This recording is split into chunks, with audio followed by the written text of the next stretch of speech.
Olá, queridos, eu sou a Grazi. Oi pessoal, sou o Guilherme, como vai?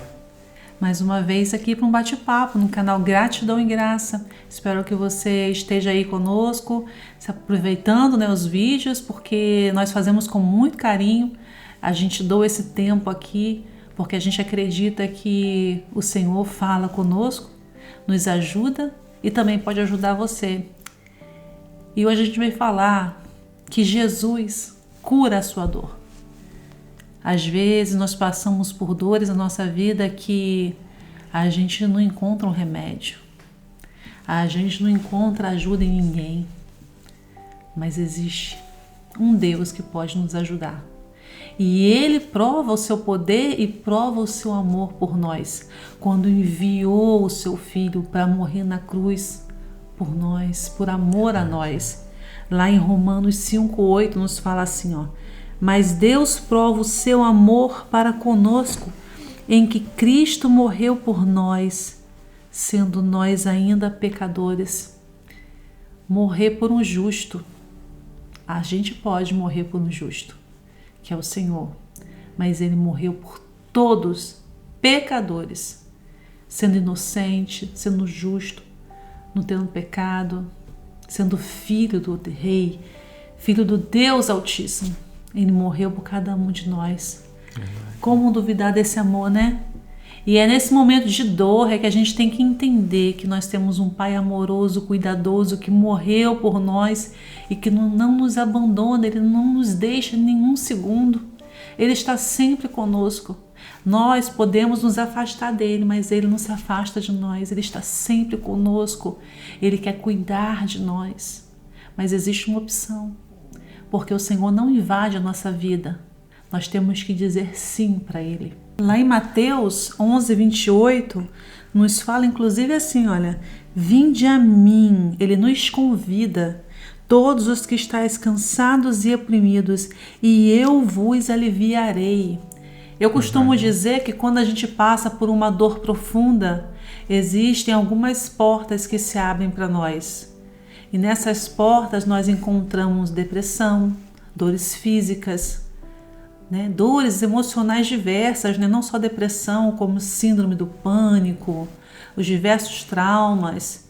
Encontramos sentimentos que nos impedem de prosseguir, nos deixam apáticos com a vida. Encontramos também atitudes em que nós tomamos negando a nossa própria essência, negando até a nossa própria vida.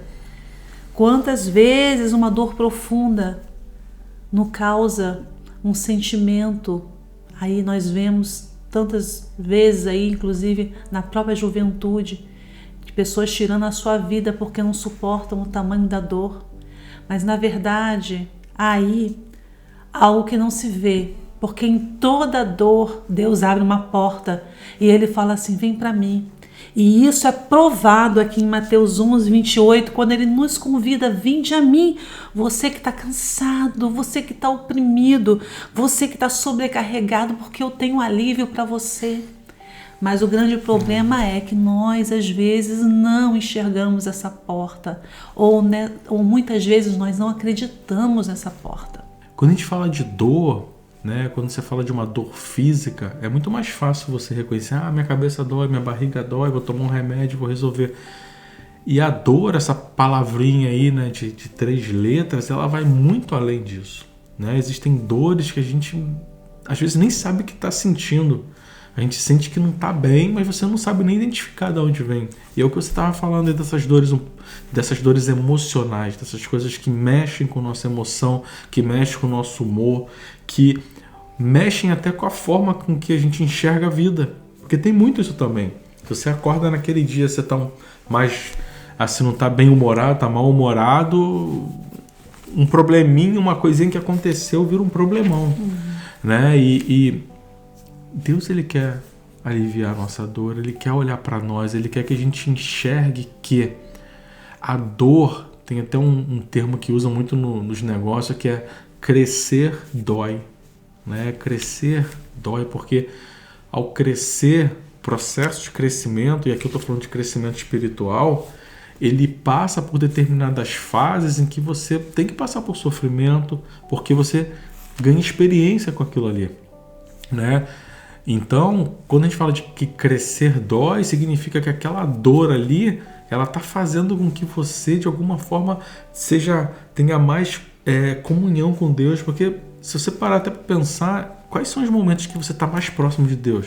Nos momentos de dificuldade, nos momentos que você está passando por algum problema, no momento que você está passando por uma dor. Às vezes é até automático, né? Você passa por um susto, alguma coisa que vai acontecer ali. Ai, meu Deus, me ajuda! Né? Até aquelas pessoas que não acreditam muito são os primeiros ali a clamar por Deus. Então esses momentos de sofrimento, de dor, eles tendem a nos aproximar de Deus. E a gente precisa entender, Ele está ali para nos ajudar. E Ele tá dizendo, abre a porta, deixa eu entrar. Eu costumo dizer que a dor faz a gente subir de nível espiritual. E é só nesse momento.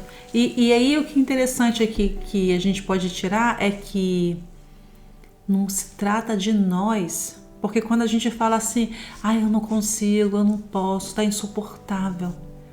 Mas se trata dele pegando tudo o que nos aflige, tirando de nós a nossa angústia e falando assim, deixa nas minhas mãos que eu estou controlando isso. Descansa.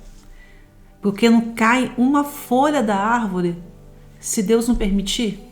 Então, essa porta, ela é uma porta que às vezes a gente se nega de entrar porque a gente quer ter o controle. A gente não quer deixar o controle na mão de Deus. Porque, na verdade, a gente tem isso na nossa vida. A gente quer controlar os nossos relacionamentos, a gente quer controlar os nossos filhos, saber onde eles estão, o que estão fazendo, quer controlar a nossa vida profissional, a nossa casa, nós controlamos. Hoje eu vou lavar roupa, hoje eu vou fazer uma faxina. A gente está acostumado a ter o controle das coisas. Sim. Só que muitas coisas na vida fogem ao nosso controle e a gente não aceita. É difícil aceitar coisas que nós não controlamos. E aí é nesse momento em que existe uma circunstância que foge ao nosso controle, existe uma dor profunda, aí a gente tem que falar assim, Pai, tudo é por Ti e para Ti. Então está nas Tuas mãos, porque eu confio que a Tua vontade é soberana, é a melhor e agradável. E quando a gente pensa na vontade do Pai para a nossa vida, a gente pensa o quê? Para eu fazer isso, para eu chegar nessa dimensão de entregar, Pai, toma aqui, toma tudo, toma minha angústia, toma minha dor, eu já tenho que estar num posicionamento de estar no centro da vontade de Deus. Porque se você não está posicionado no centro da vontade de Deus, você não consegue enxergar aquela porta. Porque você só consegue enxergar as portas que você tem para você, as portas que você controla. E quando você escolheu ali naquele momento estar no centro da vontade de Deus, você também está falando assim para Deus assim, Pai, que seja feita a Tua vontade, não a minha. Conduz a minha vida. Conduz a minha vida. Estou nas Suas mãos. Vai ter medo? Vai ter medo. Mas vai ter o quê? Coragem. Porque o medo não é... A coragem não é ausência de medo. Mas é um medo que vem e você fala assim, em nome de Jesus, Jesus vai cuidar, Jesus está à frente. E tudo aí que a gente está falando, em muita parte, envolve ali a dimensão do que não conseguimos controlar. Sim. E aí envolve a dimensão do quê? Da nossa fé. Porque a fé é dar o controle para Deus. É acreditar que Ele tem o melhor para mim. Quando eu peço, vai acontecer, porque eu estou pedindo para Ele. E o Pai, quando nós temos fé, atende nossa petição. Segundo, como nós falamos, eu tenho um vídeo sobre isso, né? Segundo a vontade dEle, né? Porque Ele não faz o que não é da vontade dEle. Então, segundo a vontade dEle, o Senhor concede as nossas orações. Então, nós temos que levar as nossas petições para o Pai e ter fé. Não, e aceitar, né? Aceitar a soberania de Deus. Ele é soberano. Então, às vezes, a pessoa pode estar falando assim, mas eu tenho uma dor aqui que eu já pedi a Deus e até agora eu não senti uma libertação, não me senti curado. Você está passando pelo processo. Você está passando pelo processo. Precisamos passar pelo processo para adquirir a experiência. Então, pede a Deus força para você passar pelo processo. Né? Não pede para Ele te aliviar do processo, não.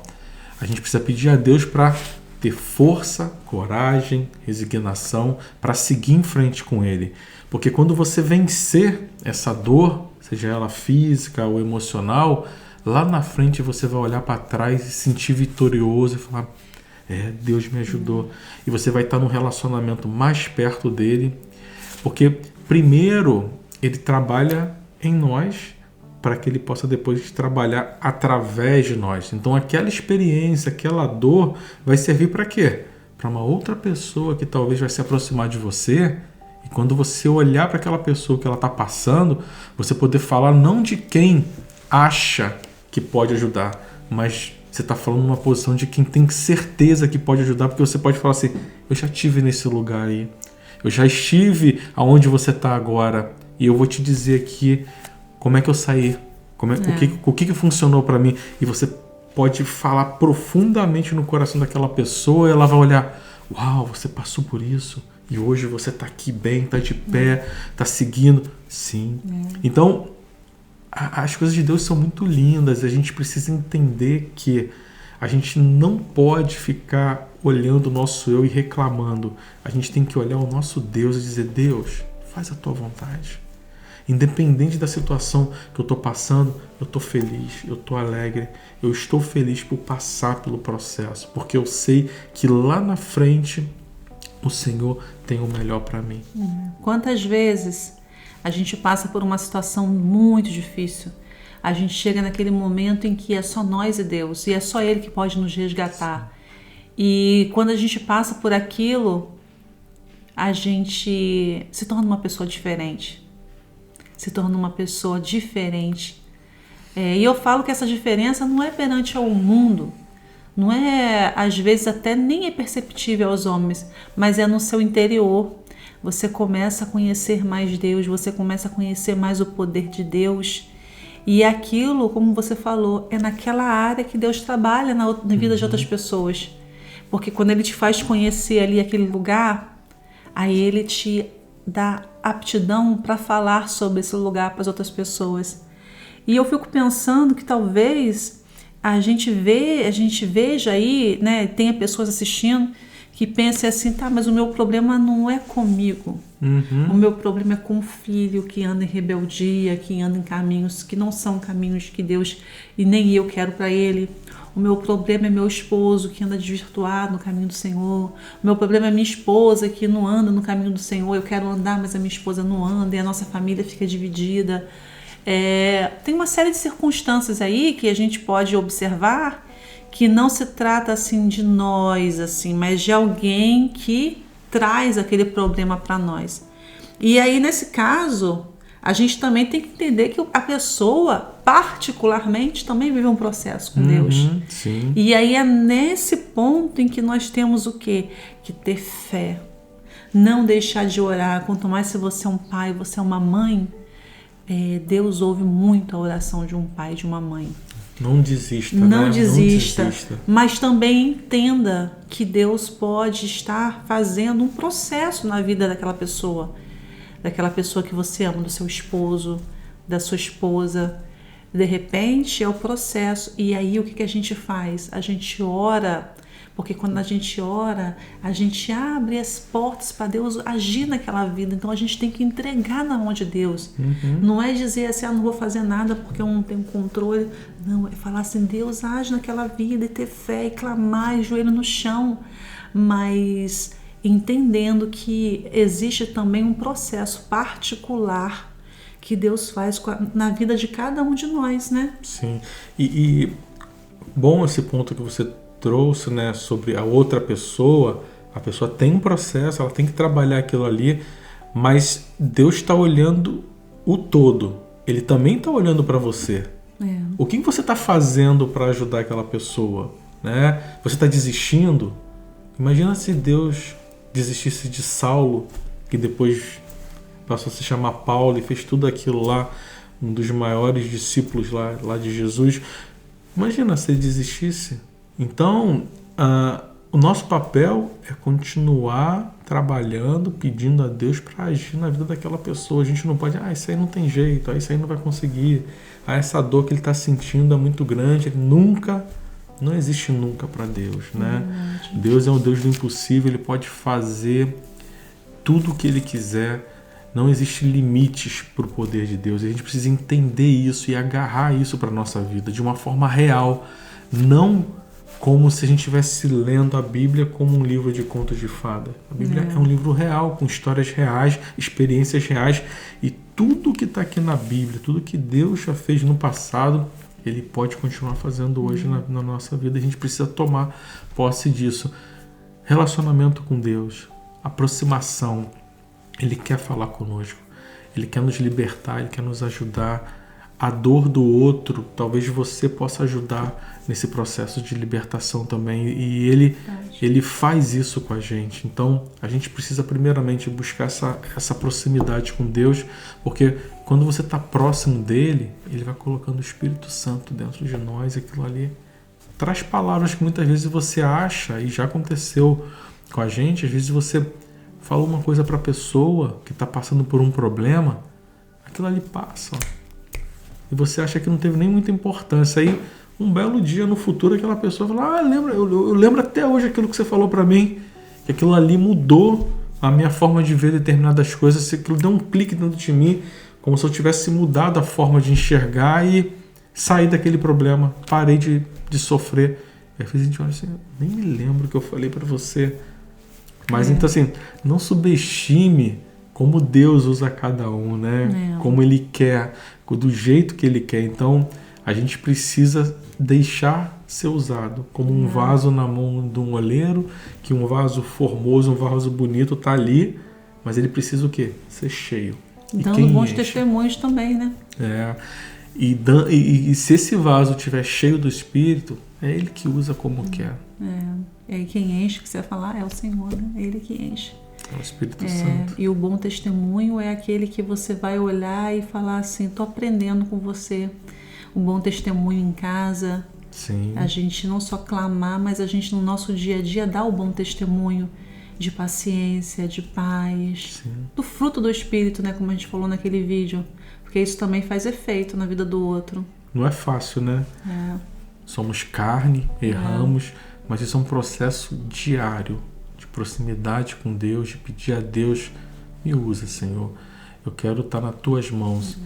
Mesmo no momento de dor, posso estar às vezes sofrendo, sentindo alguma coisa, mas eu tenho que estar ali pronto, porque às vezes Deus, através daquela minha dor, através daquele meu sofrimento, ele quer falar com alguém. E quando a gente está falando de você sentir a dor, passar pelo processo e vencer, a gente pode até exemplificar que você mesmo outro dia estava falando ali de alguém que prova um suco e pergunta se o suco tá bom. Uma laranja. Uma laranja. Você não consegue saber. Então, se você experimenta, provou que aquele sabor amargo e você se resolveu com aquilo ali, você conseguiu vencer aquilo ali de alguma maneira. Não, mas aí eu fui lá e fiz um suco, botei um pouco de açúcar, eu me resolvi. Se aquela pessoa ali tá chupando uma laranja também, você não fala assim, tenta isso, tenta aquilo. Você fala, puxa, eu já experimentei isso. Coloca isso, faz desse jeito. E Deus vai te dando as indicações e você vai ajudando aquela pessoa ali, de quem está sentado de um ponto de vista de que eu já estive aí também. E se agora eu estou aqui pela misericórdia de Deus e eu posso te ajudar e quero te ajudar. Então, é muito isso. A gente tem que entender que a dor, muitas vezes, nos ajuda a crescer. É verdade. Né? Um grande abraço. Espero que essa palavra tenha chegado ao teu coração. E segundo a vontade de Deus, a permissão de Deus, porque é Ele que faz, Ele vai levar na medida certa para você. Nós cremos. Amém. Fiquem com Deus. Até a próxima, pessoal.